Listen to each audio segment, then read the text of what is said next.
cunhada tentou me substituir e roubar meu marido. A fantasia dela foi destruída no segundo em que minha mãe revelou algo que ela nunca esperava. Meu irmão Kyle estava namorando essa mulher. Há cerca de 3 meses, quando ela veio ao primeiro jantar em família na casa dos nossos pais. Tudo parecia normal no início. Ela trouxe flores para minha mãe e elogiou a comida do meu pai. Então, quando as apresentações chegaram ao meu marido e a mim, ela apertou minha mão e disse: "Que bom conhecer a atual esposa do Dean. Eu sou a Rachel, o futuro dele." Achei que tinha ouvido errado e Dean riu sem graça, achando que era alguma piada estranha. Mas Rachel continuou olhando diretamente para Dean e dizendo: "O Kyle me contou tanto sobre você, consigo ver porque ele diz que somos perfeitos um para o outro." Kyle parecia confuso e disse que nunca tinha dito aquilo, mas Rachel apenas sorriu e tocou no braço de Dean, dizendo: "Homens nunca se lembram de conversas importantes." Durante o jantar, Rachel continuou se posicionando para servir comida ao Dean primeiro. Mesmo estando sentada do outro lado da mesa, ela se debruçava sobre todos para colocar comida no prato dele, dizendo coisas como: "O Dean precisa de proteína. Ele trabalha tanto." Ou: "O Dean não gosta de muito molho, né, querido?" Ela nunca tinha se encontrado com ele antes daquela noite. Ela não sabia nada sobre ele, mas agia como se estivesse estudando-o há anos. Qualquer história que alguém contasse, eu redirecionava para o Dean. Minha mãe falava sobre seu jardim. Rachel perguntava ao Dean se ele gostava de jardinagem, porque ela amava homens que trabalhavam com as mãos. Meu pai mencionou sua aposentadoria. Rachel perguntou ao Dean sobre os planos de aposentadoria dele porque ela precisava saber para o futuro deles. Quando eu tentava entrar em qualquer conversa com meu próprio marido,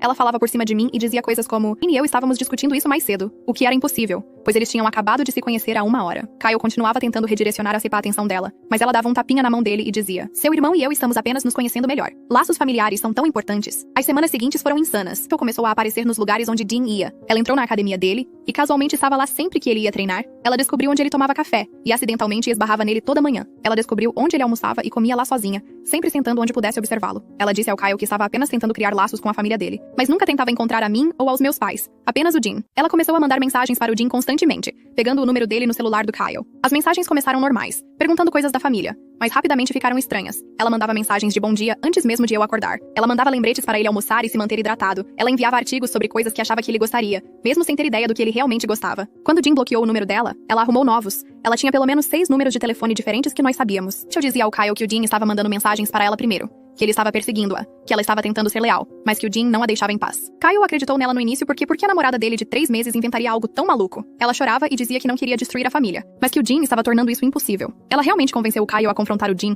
sobre incomodar a namorada dele, e aquela briga foi inacreditável, com Kyle acusando Dean de tentar roubar sua namorada, e Dean mostrando a ele todos os números bloqueados e as mensagens psicóticas. A verdadeira explosão aconteceu na festa de aniversário do meu pai. Eu convenceu Kyle de que precisava ir apesar de tudo, porque a família era importante, e ela queria mostrar que não havia ressentimentos. Ela chegou com um vestido idêntico ao meu vestido de noiva, do qual ela de alguma forma encontrou fotos online. Ela arrumou o cabelo exatamente como o meu no meu casamento, e ela até encontrou joias parecidas. Ela entrou parecendo que estava tentando ser eu no dia do meu casamento. Mas essa nem foi a pior parte. Ela trouxe um bolo, insistiu em trazê-lo ela mesma, e quando todos se reuniram para cantar parabéns, ela ficou ao lado do Dean em vez do Kyle. Enquanto meu pai soprava as velas, eu anunciou em voz alta: "Preciso da atenção de todos para algo importante." Ela tirou uma pasta da bolsa e disse: "Tenho sido paciente e respeitosa, mas é hora de tornar isso oficial. Dean e eu estamos apaixonados e eu tenho provas." Ela começou a tirar prints impressos de mensagens que não existiam, conversas completamente fabricadas onde Dean supostamente declarava seu amor por ela. Ela tinha datas e horários que coincidiam com quando Dean estava comigo no trabalho, até mesmo quando estávamos de férias. Ela criou todo esse caso fictício com horários e tudo mais. Ela continuou lendo aquelas mensagens falsas em voz alta: "Não consigo parar de pensar em você. Você é com quem eu deveria ter me casado. Vamos fugir juntos." Todos olhavam em completo choque. Então ela tirou sua obra-prima, um teste de gravidez falso, e anunciou que estava esperando um bebê do Dean, que eles estavam juntos há 2 meses e ela não podia mais esconder. Foi aí que minha mãe, que estava em silêncio esse tempo todo,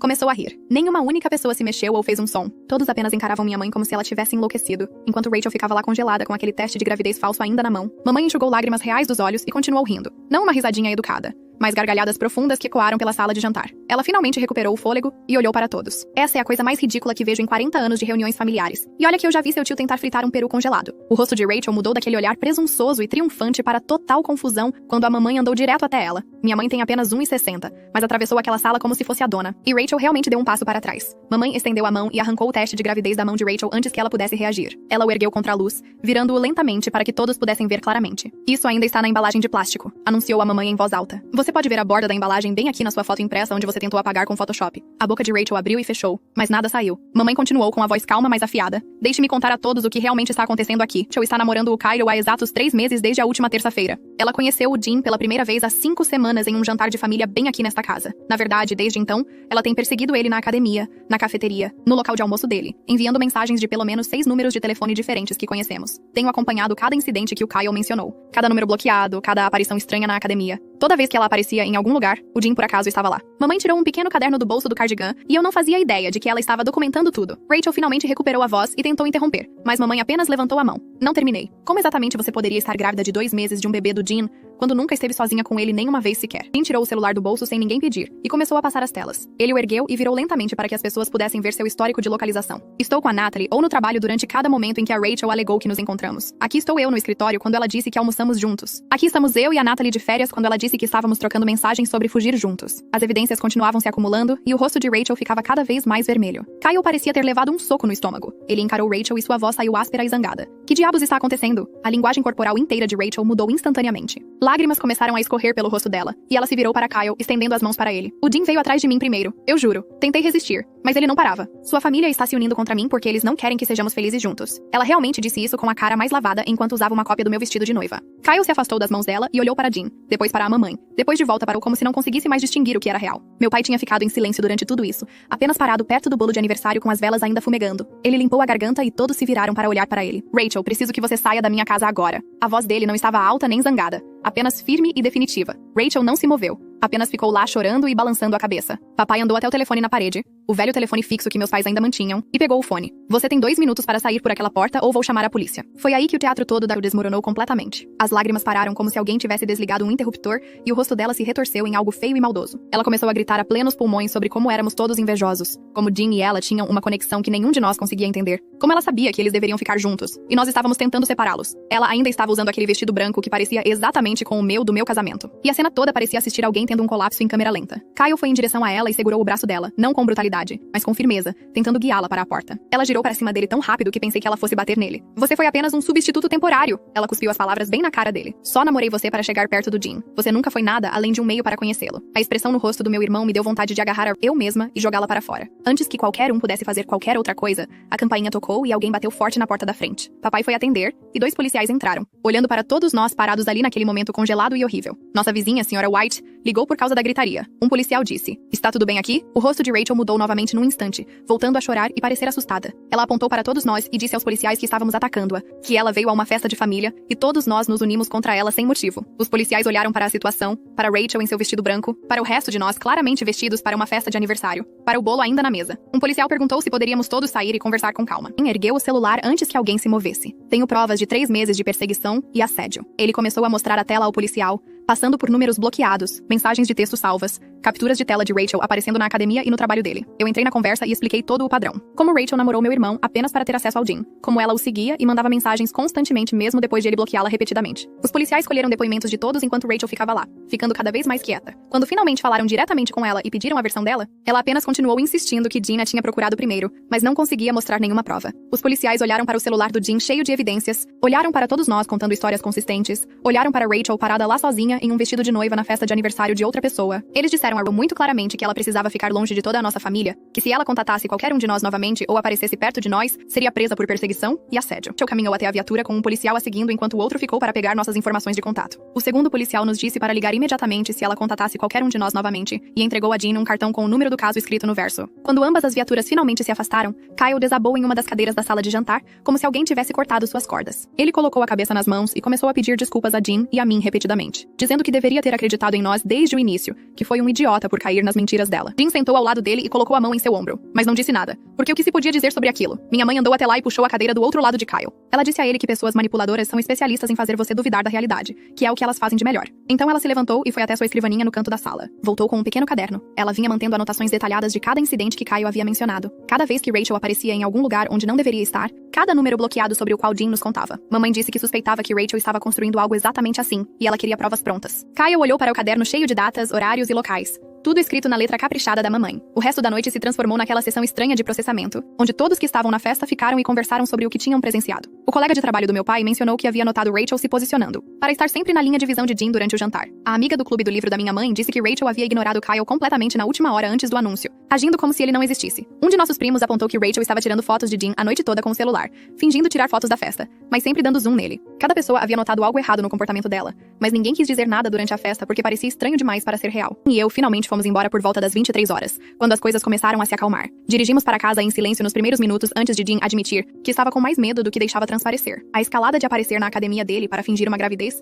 parecia perigosa para ele, como se ela estivesse perdendo o contato com a realidade mais rápido do que qualquer um de nós imaginava. Ele disse que estava aliviado por ter explodido publicamente, onde todos podiam ver o delírio dela, em vez de ela fazer algo pior em particular. Eu me inclinei e segurei a mão dele enquanto ele dirigia, e não conversamos muito depois disso, porque não havia muito o que dizer. Na manhã seguinte, meu telefone tocou às 7 horas e era Kyle ligando para nos dizer que Rachel estava mandando mensagens sem parar, desde que a polícia a deixou no apartamento dela. Ele tinha ficado acordado a noite toda lendo as mensagens dela, que alternavam entre desculpas desesperadas e acusações selvagens. Ela alegava que tínhamos armado para ela na festa, que o teste de gravidez era real e nós de alguma forma o tínhamos trocado, que Jean estava mentindo sobre tudo para proteger sua reputação. Kyle me encaminhou algumas das mensagens, e elas eram completamente desequilibradas, cheias de letras maiúsculas e acusações aleatórias que não faziam sentido. E eu nos sentamos à mesa da cozinha e decidimos naquele momento que precisávamos documentar tudo e pedir uma ordem de restrição. Passamos a manhã inteira reunindo evidências, puxando todos os números bloqueados do telefone de Jean, tirando prints de cada mensagem que Rachel havia enviado, anotando depoimentos de todos na festa que viram o comportamento dela. Kyle apareceu por volta do meio-dia com sua própria documentação sobre o padrão de perseguição de Rachel, incluindo as vezes em que ela mentiu para ele sobre Jean a perseguir. 2 dias depois,